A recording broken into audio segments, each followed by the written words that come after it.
So we got ourselves some more fun coming up right here. We got Inquiring Minds. Yes, Inquiring Minds. We're going to be taking a look at all kinds of things. We're going to be taking a look at forensics. They're a division of the police department as well as a type of science. And they're going to be showing you some stuff on forensics. Look out for that. We're also going to find out about body fat and why we have it. Because it's important to be body fat. Because if you don't have any body fat, you look like me. As well, there's going to be a peek at left-handed.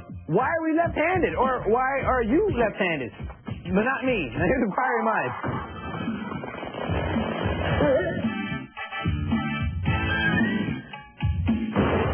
In this episode of Inquiring Minds, Mike finds out how the police construct a face from a skull. Chris looks at why some people are left-handed. And Persis tells us why we need body fat.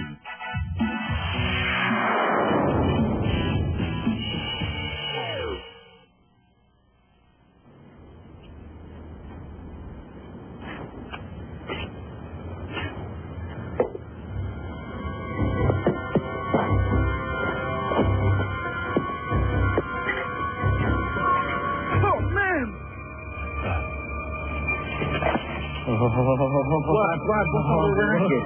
Look. Oh, it's a skull. Yeah, no kidding, but how did it get here? I don't know. Let's ask him. Quit kidding around. This is serious. Here, you hold it. I'll get some help.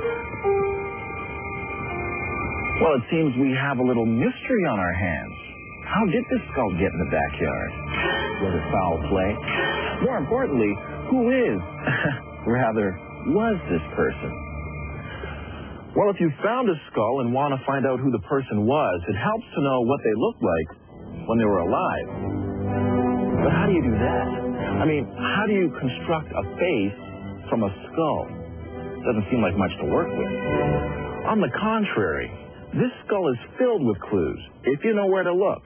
But let's put aside my plastic prop skull and use an actual police case. 1992, Malvern, Arkansas. The remains of two people are discovered off an interstate highway. The remains consist of two skulls and a few scattered bones. Police determined the remains had been there for more than a year. So where do we start? I mean, how do we even begin to identify these people? Well, to narrow our search, we need three key pieces of information: the age, the sex, and the racial origin of the skull. Now, you may be asking, how do you get all that from a skull? Well, you can determine the sex of the skull by looking at the hole at the base here. This is where the spinal column joins with the brain. Now, men in general have a larger spinal column, so this hole tends to be larger. Now, you can get a rough idea of the age of a skull by looking at the sutures or cracks. These are where the different plates of the skull join together. Now, these cracks change with age. When you're a baby, they're wide open. As you get older, they slowly close. In fact, a very old person will have little or no cracking at all. Their skull will be smooth. Now, the racial origin of a skull can be determined by a number of different features, like the thickness of the skull, the position of the cheekbones, whether high or low, how much the brow bone sticks out. Even the width of the nasal opening is a clue. Using these guidelines, pathologists at the scene in Arkansas determined one of the skulls to be that of a male, black, 25 to 35 years old.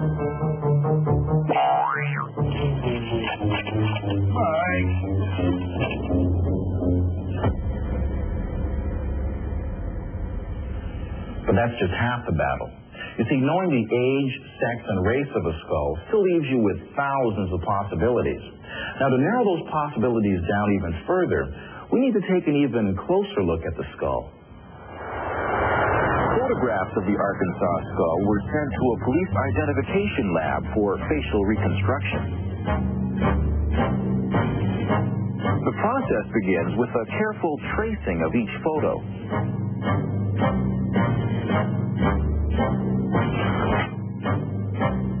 The tracings are then examined for facial landmarks. You see, there are a number of features on our skull that, when lined up properly, give you the rough positioning and size of different facial features. For example, these cracks on the sides of the eye sockets are used to position the eyes. Extend lines from the center of the eyes down, and you have the width of the mouth. The width of the nasal opening tells you how wide the nose is. Here's the preliminary sketch from the Arkansas skull. A good start, but still not enough. You see, the whole point of this is to make the face look as realistic as possible. To do that, we need texture and color and depth. Now, you could shade the sketch a little more. Some people even use clay to achieve a realistic effect. The artists in this lab prefer to use real facial parts. That's right. This cabinet contains more than 7,000 sets of eyes, ears, noses, lips. Relax. It's the mugshot collection. Now, you may ask, why use mugshots? Well, first of all, they provide a wide selection of different sizes, colors, and shapes. Another reason is realism. These facial parts come from actual people, so the face you end up putting together appears more alive. Now, the next step in the reconstruction process is very much like one of my favorite childhood toys, Mr. Potato Head. You see, with Mr. Potato Head, you can try various combinations of eyes, ears, noses, mouths, even hats, to create various looks. The police artists use the same concept. Of course, their methods are a little more sophisticated. Once all the photos, mugshots, and sketches are assembled, they're scanned into a computer graphics program.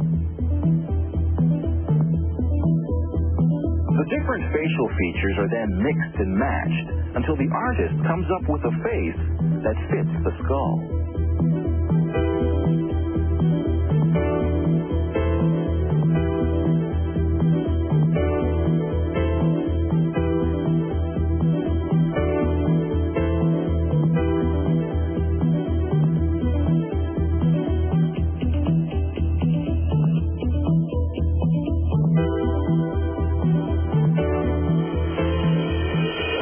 Here's the final reconstruction. Now, this is only an approximation meant to jog someone's memory. But take a good look, because at the time this segment was produced, this man's identity was still a mystery. Plastic prop skull. Very funny. Ha ha. 105 North Ave.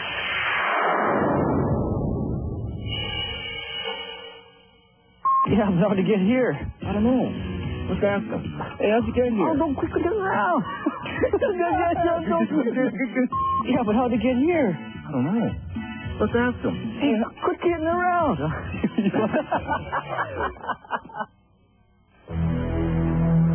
From a distance, they look like everyone else. But they're not. They've been called evil, satanic, even insane. They've infiltrated every sector of our society. They could be a coworker, a relative, even your best friend. Who are we? We're the lefties, the southpaws, those strange people who like to do things with their left hand. We're also a minority. We only make up 10% of the population. And if you're right-handed, you probably have no idea how prejudiced our society is against left-handers. Don't believe me? Then just look around. We shake hands with the right hand. We salute with the right hand. We take an oath with the right hand. And in most Muslim countries, you're only allowed to eat with your right hand. And then there's all this right-handed equipment, like this camcorder. Which hand is it designed for? The right. Other right-handed items include scissors, can openers, watches, playing cards, and lawnmowers. Even our language has a left bias. Sinister comes from the Latin word for left. When someone's correct, we say they're right. If everyone gets invited to a party except you, we say you've been left out or left behind. The vice president of a company is the president's right-hand man. And I've never heard of anyone demanding their lefts. No, it's always their rights. So is this preference for the right hand a recent phenomenon, or have we always been this way? Well, one study tried to answer that question by analyzing some ancient works of art. They looked at old paintings and sculpture to see which hand was used to hold objects. What they found was that 90% of the time, objects were held in the right hand. The same percentage of right-handers we see today. So our preference for the right hand has been pretty consistent over the last 5,000 years. But why have a dominant hand at all? Wouldn't it be better if we could use either hand equally well? I mean, is there an advantage to favoring one hand over the other? Yes, there is. As young children, we're all pretty uncoordinated. We get better by practicing our movements over and over again. This repetition strengthens the connection between your brain and your muscles. Over time, your movements become smoother and more automatic. You no longer have to think about them. And that's why it's an advantage to have a dominant hand, because it gets a lot of practice. So it becomes very good at performing tasks that require precise muscle control.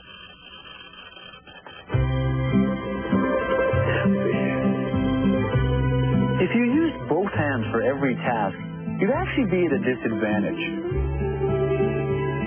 Because instead of developing one very coordinated hand, you'd end up with two hands of equal but rather average ability.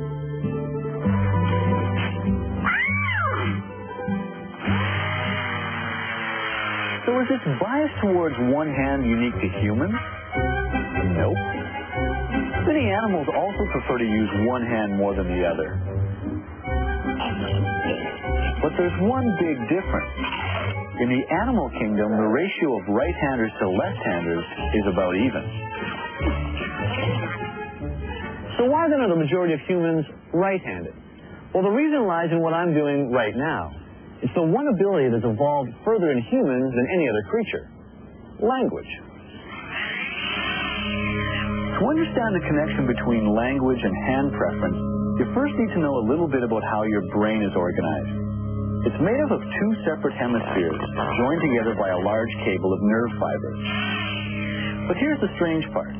The muscles on the left side of your body are controlled by the right side of your brain, and the right side of your body is controlled by the left side of your brain. But wait, there's more. The hemispheres are not just mirror images of each other. They have separate responsibilities.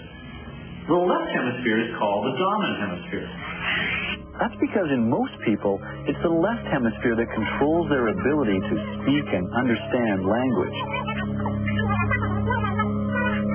So here's how it all fits together. In right-handed people, their right hand is controlled by their left brain, the same hemisphere that also controls their language skills. Now, it would make sense if lefties were just the exact opposite of right-handers.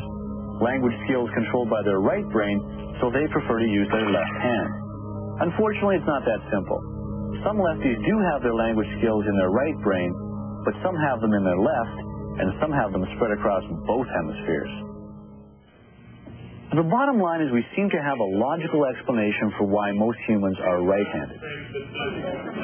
What we haven't found is what causes a consistent 10% of the population to prefer their left hand. So the reason why some people are left-handed is still a mystery. But regardless of the cause, we lefties will remain neglected, misunderstood, and left to struggle in a right-hander's world. Ha, look at this. Another example of a right-handed tool. Oh, this feels a little awkward.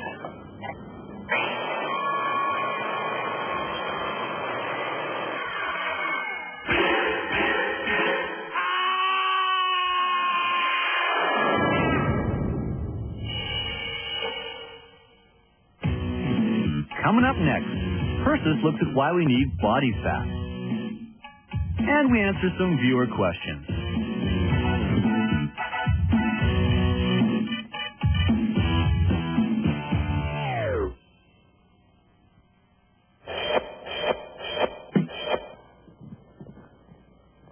First, we'll pull our toboggan up the hill.